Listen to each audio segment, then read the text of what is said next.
In progress. Recording stop.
Recording in progress.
Hey, Mike.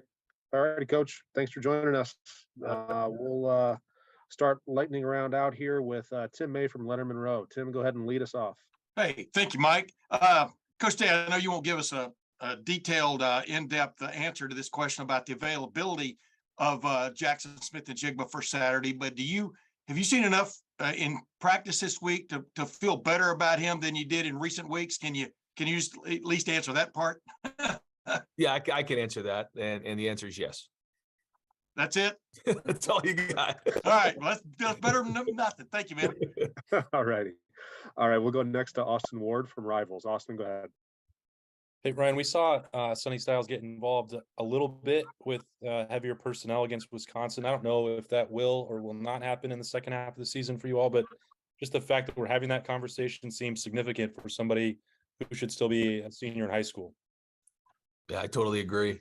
To think that, I think his family and I met last year. I think it was during the Michigan State week over at the Blackwell, and when they shared that they wanted to reclassify, I kind of took a deep breath and said, okay, I guess we're going to do this, because that's not easy to do. But to say he's overachieved would be an understatement. To think that he should be in high school, and the way he's approached his day-to-day has been impressive. He's earned the respect of everybody here. And like you said, to think that he's going to be on the field in the Big Ten as a reclassified freshman is really significant. So he's continuing to grow. He's doing well academically, and he'll continue to have opportunity to get better and play. All righty, we'll go next to Jared Smalley from WC. Hi, Ryan. Related to Jackson here, a couple weeks ago at Michigan State, you had Mike Hall available, and he played a little bit. I think he took 7 snaps in the game and played very well. I'm wondering if you're able to have Jackson available Saturday, because of the position he plays, the unique nature of it. Would you try to limit reps, or would you be comfortable? Or basically, if he's cleared to play, he's cleared to play, and he goes full speed. Sure. How do you go about managing those two things? No, I think you bring up a good point. We try to, take a lot of the gray out of it and just say either they're available or they're not available to play. But I think to your point, whether they're available to play for an entire game or not, like for instance with Mike, that's different. So those are the decisions that that we continue to for all of our guys look at and try to figure out how many plays is the right number of plays for a guy. So you hear people talk about a pitch count and things like that. And so, we talk about those things all the time. And so that'll be the case for some guys, and not in particular to Jackson, but that is part of the discussions going into game for some players. All right, we'll go next to Dan Hope from 11 Warriors. Ryan, Mayan coming off an injury, Travion getting banged up as well. Just how are those two guys doing? Are you expecting both of them to be available on Saturday? Yeah, we are. It's great to have both of those guys back. I think that the bye week really helped both of them, and looking to have a full strength running back core. Alrighty, next up, Bill Landis from Rivals. Hey Ryan, when it comes to play calling in the red zone, I know the ability to throw down there is important, but how important is just the willingness to do it down there and show defenses that even when you are in the shorter area of the field, you're still going to make them defend the entire width, and then I guess whatever yardage is there in terms of depth in the red zone too. Yeah, I think that's important because they can't, first off, it's hard enough as it is when they have the 12th defender back there, and they make, that 12th defender makes the game tough, and it just tightens everything down. And so, we have to use every inch of that red area. And what we can't do is, just play it in a smaller area. We got to spread them out. We got to use the field vertically and horizontally, and having that balance, keeps them honest. And I think you've seen us have success in both of those areas. But, and it's not easy. Playing in the red zone sometimes can be frustrating. And you just keep going, you keep working against it, working against the defense, you get better at it. And then after a while, you feel more comfortable in those areas. But we're always looking to strike a balance, always trying to figure out what the right, a play on the 2-yard line is a lot different than a play on the 10-yard line. So it's very specific. And then, even last week, we found ourselves 3rd down. I think we're on the 3-yard line, middle of the field. I felt like I had gone through like about every scenario almost possible in the red zone. And then all of a sudden the ball was 3rd and 3, middle of the field on the 3-yard line. I'm like, I literally said to the guys on the headset, well, I haven't gone through this one in my head. We gotta figure this out real fast. And we did. And then guys, were able to, come up with the answer, and it was great. But, always trying to figure out what those situations are late in the game, early in the game, 2-point plays, 1st down, 2nd down, 3rd down, all those types of things. So a lot of those different scenarios can come up, and that's how you win and lose games. So we spend a huge amount of time in the red zone. All righty, we'll go next to Clay Hall from ABC6.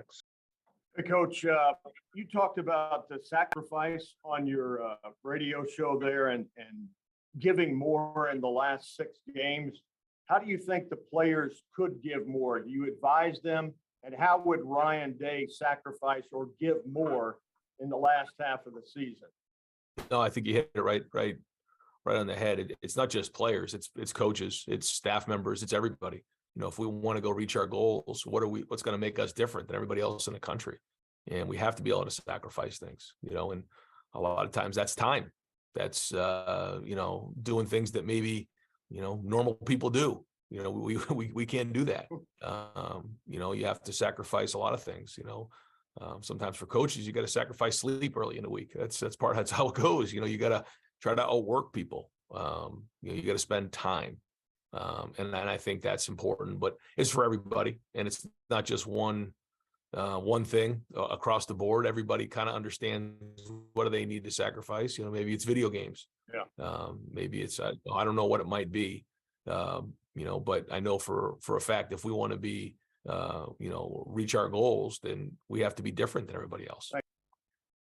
All righty, we'll go next to Joey Kaufman from the Columbus Dispatch.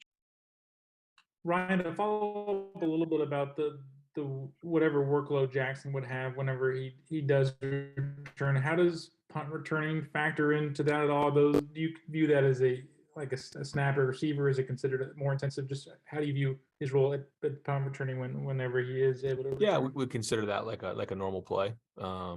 And it's good to get back there and get your legs underneath you again and get some confidence catching the ball. And nowadays with a lot of the rugby punting, a lot of it's fair catching, but no, we'll consider that like a normal offensive play. All righty, next up, Stephen Means, Cleveland.com. Ryan, just to follow up with my call stuff.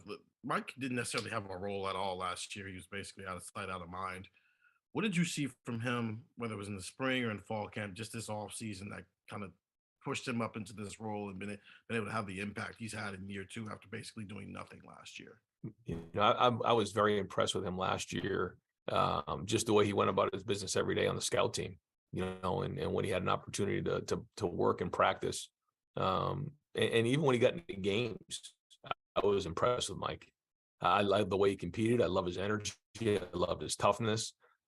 He showed up almost every day, and he was out there grinding and getting better. And I think he's matured a lot in the last year. But he got stronger in the off season. He's very competitive. He's a guy you want on your team. I'm just telling you. And we're very fortunate to have Mike part of this program. I've always felt very strong about him, watching him play basketball in high school and seeing him play. Felt like he was going to be a special player, and you're starting to see it. All right, we've got 2 left. First one to Nathan Baird, Cleveland. Hey, Ryan, we saw Core Williams with a pretty elaborate contraption on his arm yesterday after practice. Just curious if you guys expect to have him down the stretch this season, and if what it means when a captain who would presumably be, you could count on him for leadership things in a game, just can't get on the field the way he's been able to this year.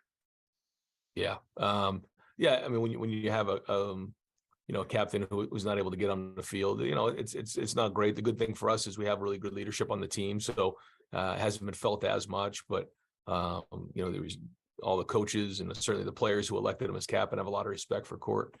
I could probably get you a more concrete answer to that on Court. It's long-term prognosis, but it is a long-term injury, and not sure exactly when he'll be back. All righty, we'll wrap it up. Last question to Bill Rabinowitz, Columbus. Ryan, after the Michigan State game, you gave a lot of praise to Marvin Harrison Jr. Obviously, we know about his work ethic.